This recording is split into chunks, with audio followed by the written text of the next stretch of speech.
Après des mois d'absence sur le terrain politique et malgré l'intense actualité, Richard Moulomba est sorti de sa réserve pour, comme d'autres, évoquer la situation politique de notre pays.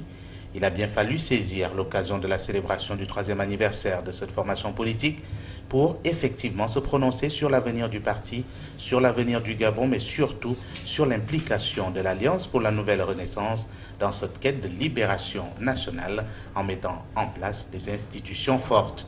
Dans l'opposition, il s'inscrit depuis toujours, ayant fait ses armes pendant plus d'une décennie avec ses anciens amis de l'Union du peuple gabonais. Richard Moulomba pense pouvoir proposer une alternative pour le Gabon.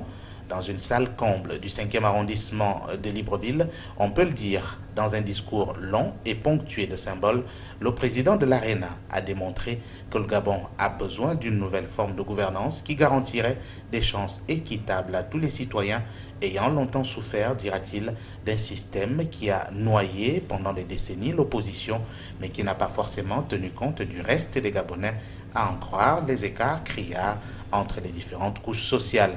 La situation pourrait changer si toutefois la classe politique venait à mettre sur le terrain des valeurs et des stratégies, une vision claire dans la façon dont le Gabon doit être géré pour nombre de générations ayant longtemps souffert des agissements peu honorables. Une récente étude menée au Gabon par un doctorant en sociologie révèle que 91% des agents publics avouent avoir décroché leur emploi grâce à l'appui d'une connaissance. Dans le privé, ce taux se situerait autour de 62%. Dans ce contexte, les 45% des compatriotes réellement à la recherche d'un emploi doivent remettre leur sort à la providence pour changer le cours des événements. Et l'ambiguïté qui entoure le contrat emploi jeune, annoncé à grande pompe à l'issue des assises sociales, n'augure rien de bien meilleur.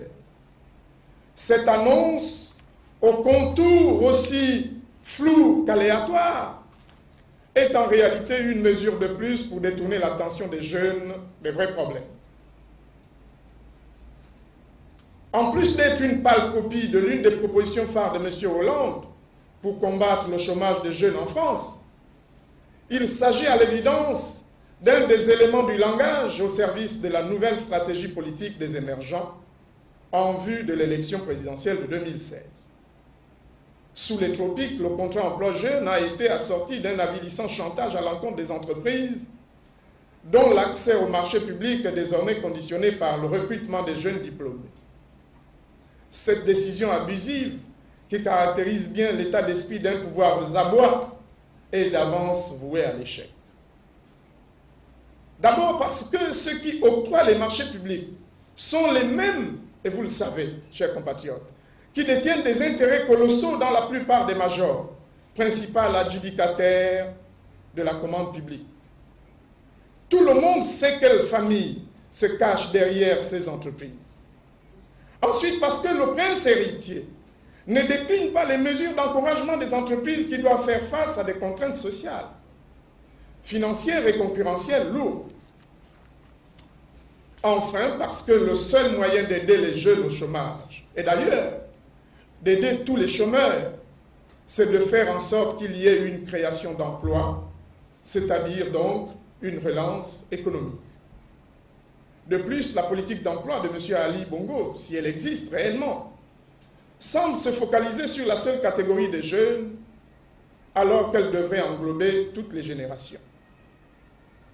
Même si pour Ali Ben Bongo et ses courtisans, on ne fait pas du neuf avec du vieux, il n'en demeure pas moins que l'expérience et les compétences des anciens au sein des entreprises doivent être préservées aux côtés de nouvelles compétences qu'apportent les jeunes. Chers compatriotes, en début de cette année, le chef des PDGistes présentait aux forces de vivre de la nation l'étude réalisée à la demande de la Première Dame par le cabinet McKinsey sur la stratégie d'investissement humain du Gabon avec pour objectif la lutte contre la pauvreté et la précarité. Cette étude, compilation d'autres études précédemment réalisées au Gabon, aurait donné un visage à la pauvreté, l'aurait localisé et indiqué les voies et moyens pour éradiquer ces deux phénomènes. Alors que l'opinion nationale et internationale, ainsi que les cibles de cette étude, s'attendaient à un redéploiement des moyens et à des actions concrètes, M. Ali Bongo Ondimba et ses affidés, contre toute attente, initient des assises sociales pour déboucher sur les mêmes conclusions que McKinsey. L'office d'Omar Bongo, las d'un jouet démodé, le jette aux ordures sans se soucier de son coût pour réclamer un nouveau gadget de dernière génération. Le jeu consiste à distraire et à emmitonner le peuple avec des promesses irréalisables. Devant ce qui apparaît comme un reniement de la coûteuse étude McKinsey, la première dame, tel un soldat révolté par l'immobilisme et les atermoiements de sa hiérarchie, face à un ennemi pourtant connu et cerné, a déclenché une mutinerie en prenant maladroitement la tête d'une caravane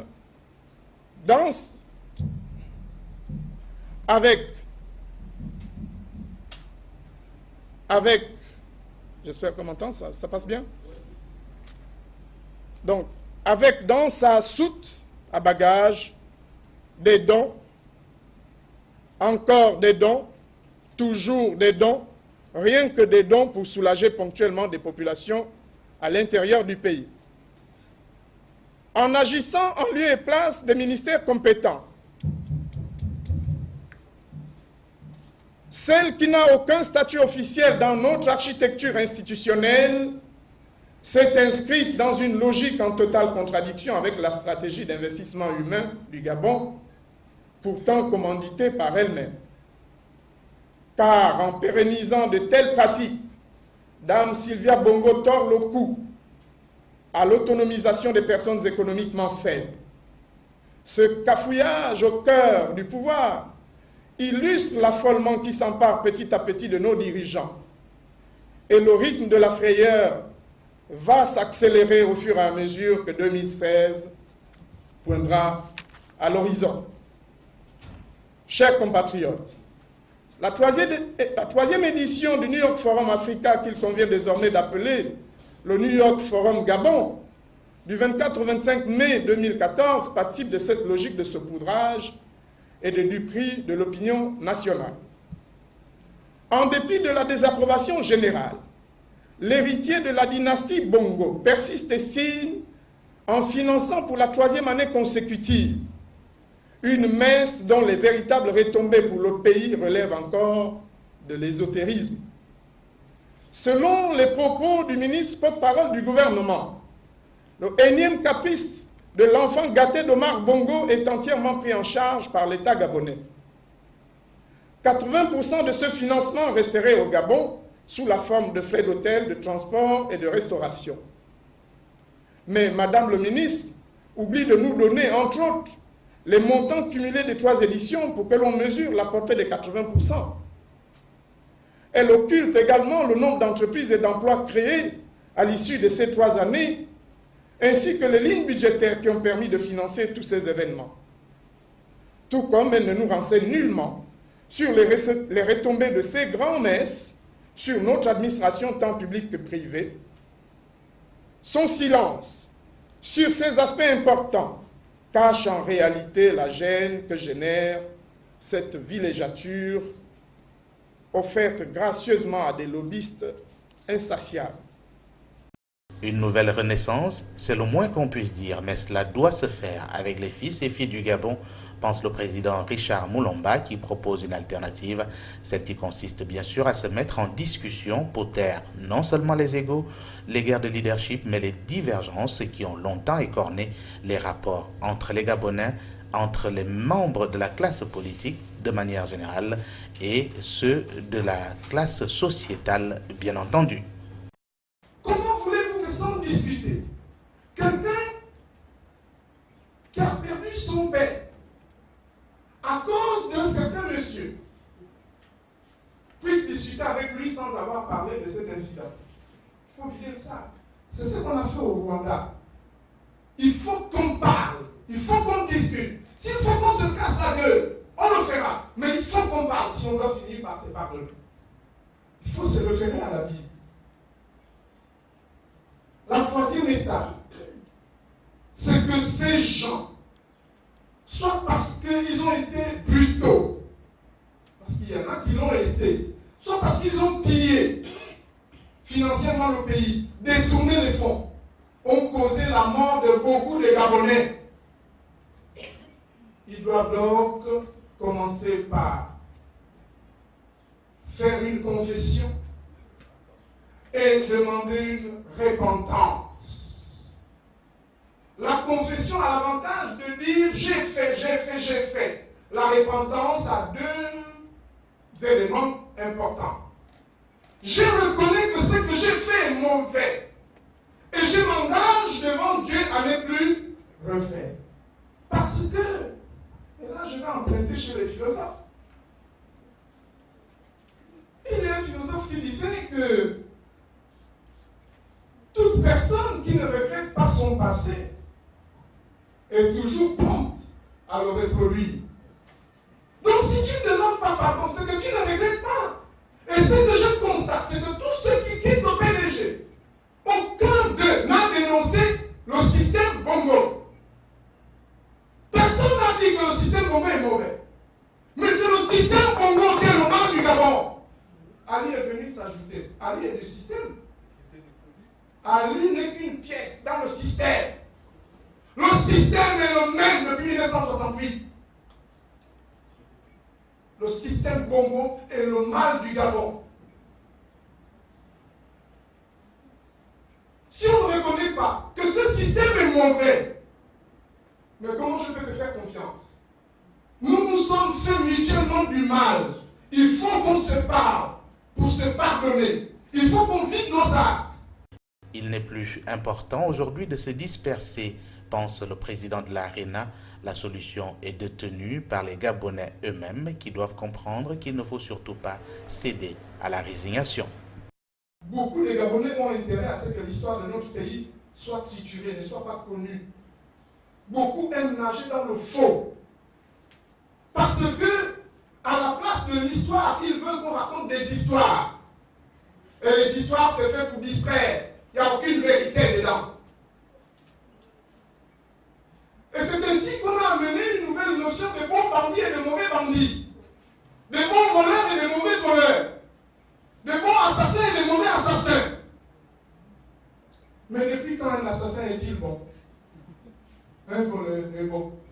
Oh non, comme c'est lui et que je mange avec lui, non, lui c'est un bon bandit. Ah bon? Mais c'est grave. Et notre société est morte à cause de ça. Un bandit, aux yeux de Dieu, est un bandit. Un voleur est un voleur, un voyou est un voyou. Il n'y a pas de bon bandit et de mauvais bandit. Il faut qu'on ait le courage. Même si c'est un de nos proches qui est concerné, il faut qu'on ait le courage de l'équilibre de l'analyse. Ali et son gouvernement font preuve à cet effet d'un cynisme effrayant.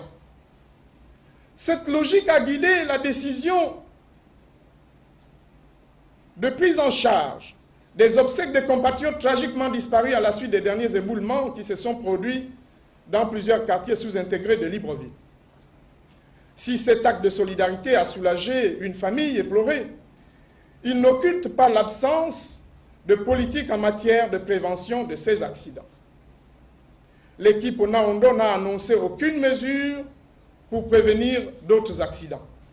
Aucun mot aux nombreuses familles qui, faute de mieux, continuent de côtoyer chaque jour le danger.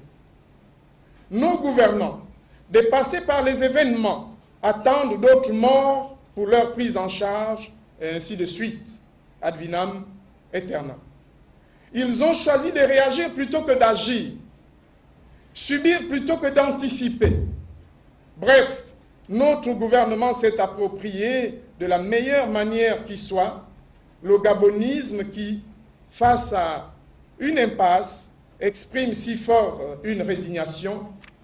On va encore faire comment?